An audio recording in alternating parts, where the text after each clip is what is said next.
So when you start a project, you really should have some charter or mission statement, capabilities development document, some authoritative source telling you what to do. So let's go ahead and create that in the model so that we have a rigorous reference for that. And so we're going to go ahead to our mission statement here, and we're going to go ahead and just create a block. And we'll call this the mission statement. And we're going to go to the documentation here and just type in.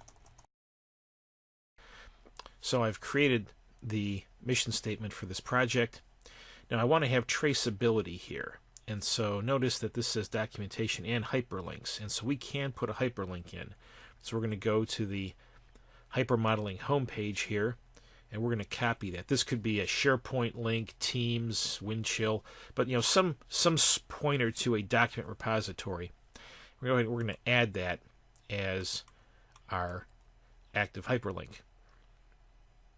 You can set it to active or not. So if we say OK, that's now active.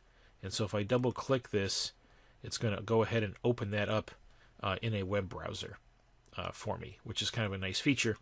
If we set it to non-active, it shouldn't do that. So we'll come in here, we'll turn off the active button.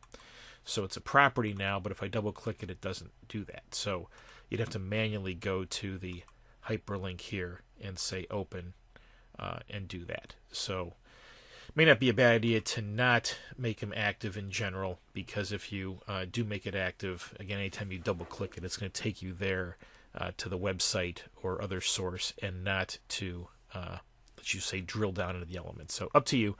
For blocks, it probably doesn't hurt. For use cases or activity diagrams or things that you want to be able to drill into, probably not the best choice. And notice that when there is an active hyperlink, you get the little arrow in the lower left corner of the symbol.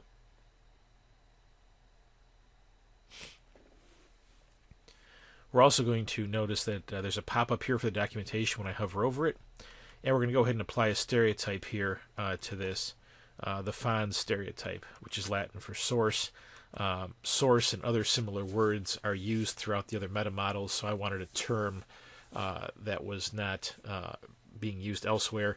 So now we can do a search on the applied stereotype of FONS and get anything that happens to have it applied. So I tend not to like to rely on the containment in where something lives, though that can be useful.